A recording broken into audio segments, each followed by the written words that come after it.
রহমানুর রহিম। আমি Mohammad Aftabur Rahman, Gangachara BM college, Gangachara Rangpur. প্রিয় শিক্ষার্থী, তোমরা নিশ্চয়ই ভালো আছো। আজকে আমি তোমাদের হিসাব বিজ্ঞান নীতি ও প্রয়োগ 1 এর 15তম ক্লাসে জাবেদা থেকে খতিয়ান কিভাবে করা যায় সে বিষয়ে আলোচনা করব। তাহলে প্রথম থেকে আমরা বলবো জাবেদা থেকে খতিয়ান কিভাবে করা যায়। খতিয়ানের ইংরেজি হলো লেজার। লেজার মানে খতিয়ান। তাহলে আমরা কয়েকটাকে জাবেদা করে নেই, জাবেদা করে নিয়ে সেখান থেকে আমরা খতিয়ানে ট্রান্সফার করব। তো জাবেদা করে নিলে মনে করো ব্যাংকে 5,000 টাকা জমা দেওয়া হলো 2 তারিখ। এটা আমি খসড়া করতেছি। ব্যাংকে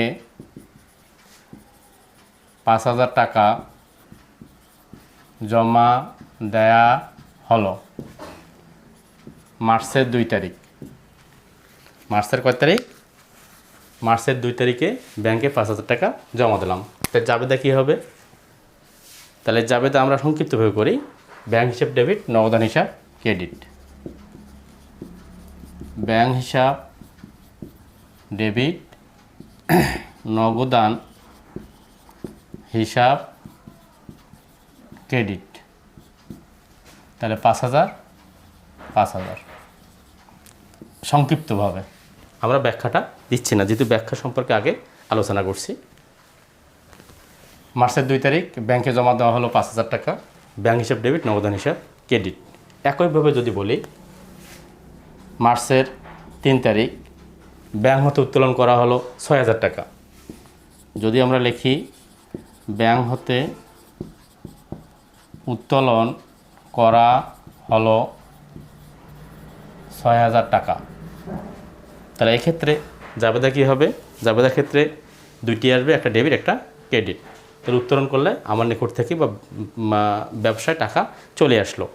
তাহলে এখানে হবে এর বিপরীত জাবেদাটা, নগদান হিসাব ডেবিট, ব্যাংক হিসাব ক্রেডিট।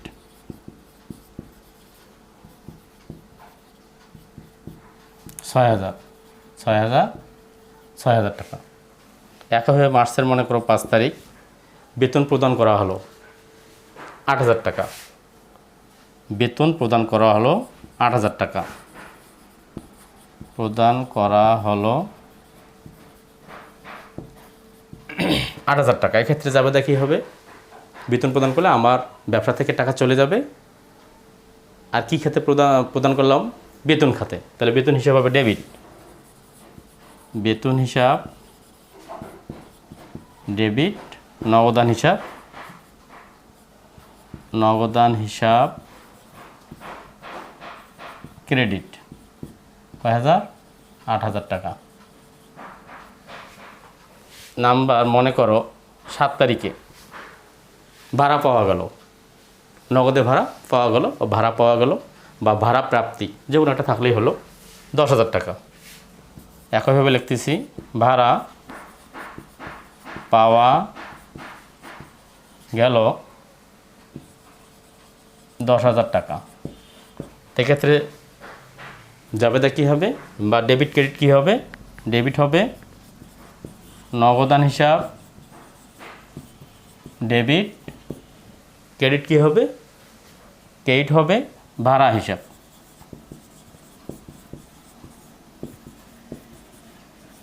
ভাড়া হিসাব হবে ক্রেডিট 10,000 টাকা।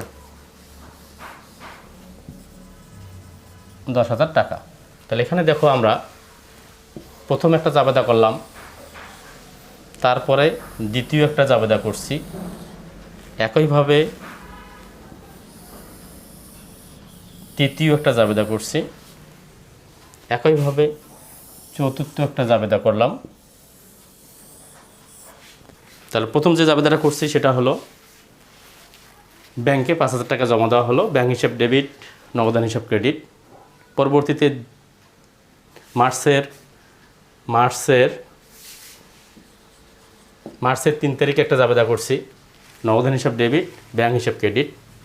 মার্চের 5 তারিখে একটা জাবেদা করছি, বেতন হিসাব ডেবিট, নগদান হিসাব ক্রেডিট। মার্চের 7 তারিখে একটা জাবেদা করছি, ভাড়া পাওয়া গেল, সেটা হলো নগদান হিসাব ডেবিট, ভাড়া হিসাব ক্রেডিট। এখানে হলো 4টে জাবেদা, আমরা 4টে লেনদেন ছিল, সেই 4টে লেনদেন থেকে 4টে জাবেদা করে ফেলছি। তো এখান থেকে খতিয়ান কীভাবে করব? এখান থেকে যে হিসাবগুলো আসলো সেই হিসাবগুলোর ক্ষেত্রে আমরা আলাদা আলাদাভাবে দেখব কয়টা হিসাব এসেছে। তাহলে এখানে প্রথমে আসছে, এই হিসাবটা আগেই আমাদের জাবেদা করার পর বের করে নিতে হবে যে কতটি হিসাব এখানে অন্তর্ভুক্ত হলো। তাহলে এখানে প্রথমে আসছে ব্যাংক হিসাব, ব্যাংক হিসাব আসছে, তারপরে ক্রেডিট আসছে নগদান হিসাব, নগদান হিসাব, তারপরে আবার মার্চের 3 তারিখে আসছে নগদান হিসাব আসছে, ব্যাংক হিসাব আসছে। এখানে আমি অলরেডি নগদান হিসাবও নিয়ে ফেলছি, ব্যাংক হিসাবও নিয়ে ফেলছি, আর দ্বিতীয়বার লেখার দরকার নেই, এর মাঝেই চলে যাবে। এখন 5 তারিখে দেখো বেতন হিসাব আসছে নতুন, 3 নম্বর আইটেম হলো বেতন হিসাব, নগদান হিসাব আছে ক্রেডিট, নগদান হিসাব আমরা লিখে ফেলছি, আর আসবে না। মার্চের 7 তারিখে আসছে নগদান হিসাব ডেবিট, নগদান লিখে ফেলছি, আর আসবে না। ক্রেডিটটা আসছে ভাড়া হিসাব, তা ভাড়া হিসাব নতুন, 4 নম্বর লিখলাম আমরা লিখলাম ভাড়া হিসাব। তো এই ক্ষেত্রে দেখো জাবেদা আমরা করছি 1টা 2টা 3টা 4টা, জাবেদা করছি 4টা। একইভাবে খতিয়ান করতে হবে, আমাকে খতিয়ান করতে হবে 4টা, সেক্ষেত্রে 5টা আসতে পারো, 6টা আসতে পারতো, কিন্তু এখানে আমরা দেখে ফেললাম। আমি আবার বলছি, ব্যাংক হিসাবের ক্ষেত্রে ব্যাংক হিসাব ডেবিট, নগদান হিসাব ক্রেডিট। ব্যাংক একবার লিখে ফেলছি, আর লিখবো না। নগদান লিখে ফেলছি, এক্ষেত্রে নগদান আসছে, দেখো নগদান হিসাব ডেবিট আছে, এখানে কিন্তু নগদান লিখে ফেলছি, আর লিখবো না। ব্যাংক হিসাব ক্রেডিট আসছে 6000 টাকা, 1 নম্বরে লিখে ফেলছি, আর আসবে না। একইভাবে মার্চের 5 তারিখ বেতন হিসাব ডেবিট 8000 টাকা, নগদান হিসাব ক্রেডিট 8000 টাকা, বেতন লিখলাম, নগদান একবার লিখে ফেলছি, আর লিখবো না। ভাড়া পাওয়া গেল, নগদান হিসাব ডেবিট 10,000 টাকা, ভাড়া হিসাব 10,000 টাকা, তা নগদান লিখে ফেলছি, আর লিখবো না, ভাড়া হিসাব লিখবো। তাহলে এক্ষেত্রে আমি একটু, তাহলে কী হলো, 4টে জাবেদা করছি, 4টে জাবেদা থেকে আমাদের এখানে 4টে খতিয়ান করতে হবে। তাহলে এখন খতিয়ান সম্পর্কে একটু আলোচনা করি। আমাদের মূল থিম হলো আজকে খতিয়ান।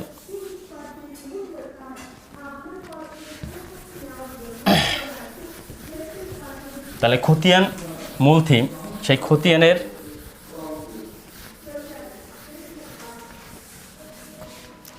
ঘর হয় 8টি।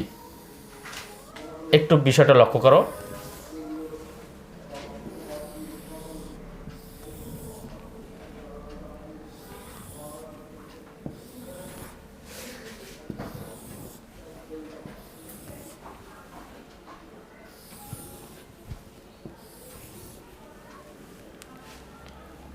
খতিয়ান, তাহলে প্রথমে ব্যাংকটা না করে আমরা নগদানটা করি। 2 নম্বর হলো নগদান হিসাব,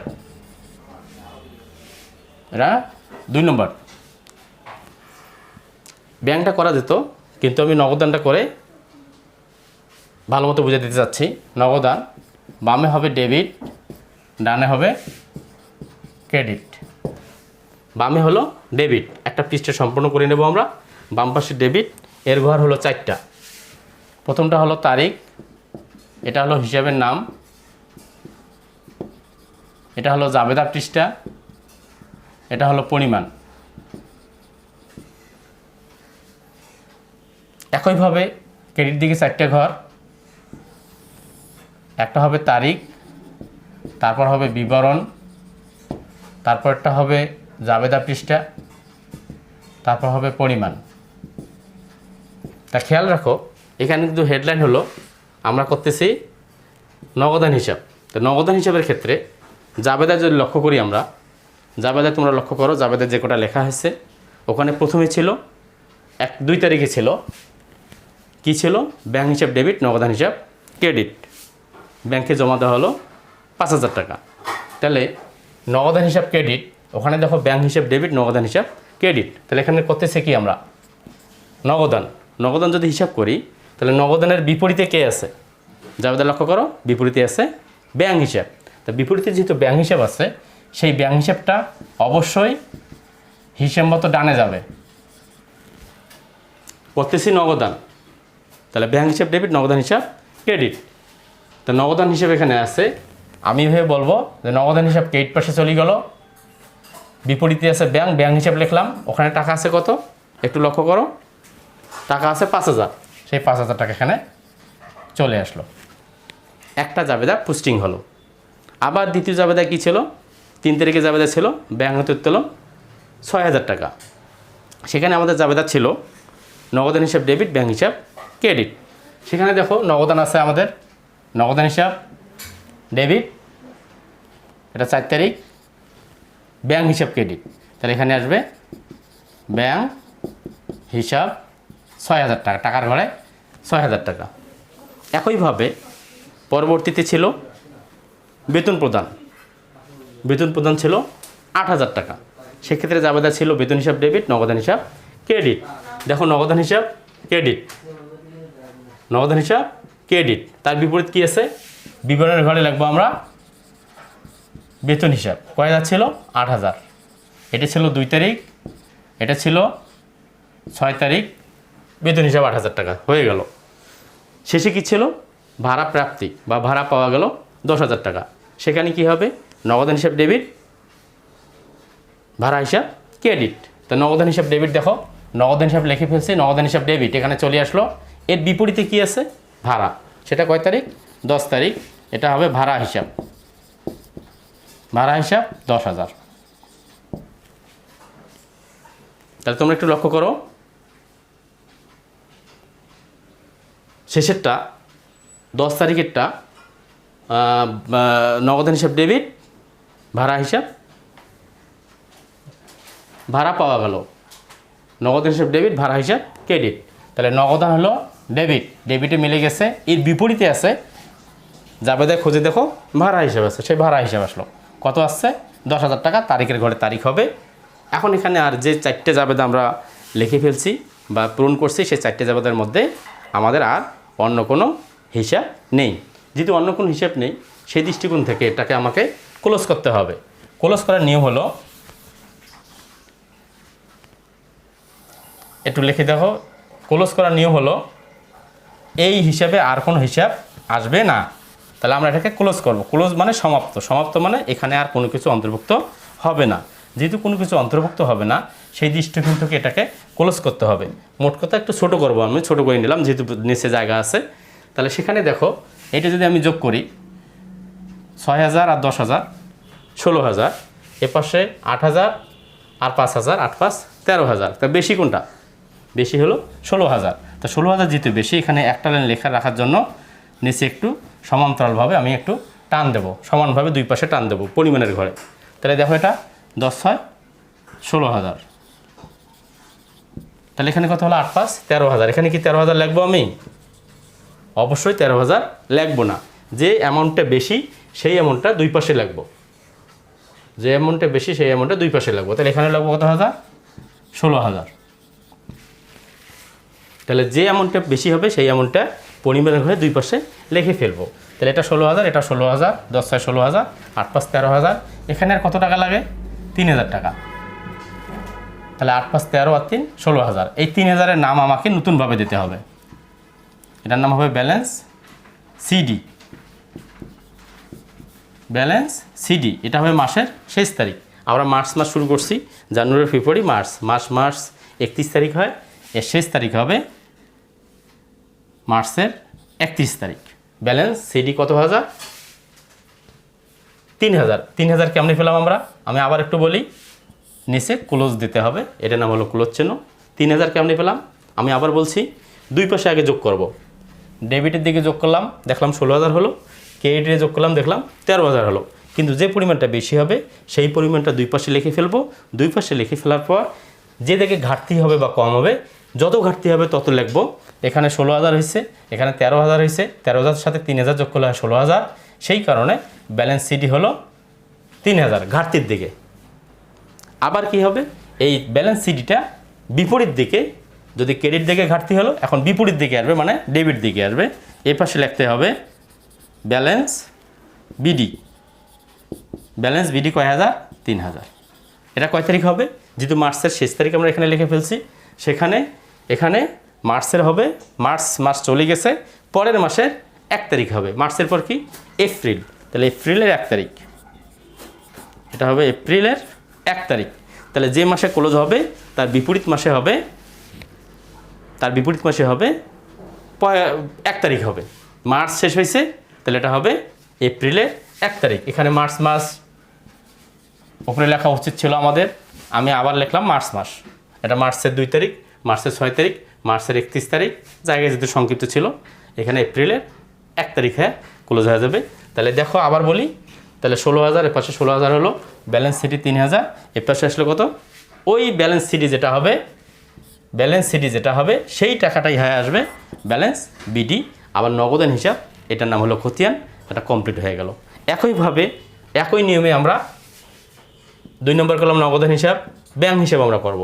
এর পরবর্তী ক্লাসে ব্যাংক হিসাব, বেতন হিসাব, ভাড়া হিসাব আমরা নিয়ে আলোচনা করব ইনশাআল্লাহ। আজকে এ পর্যন্তই সমাপ্ত।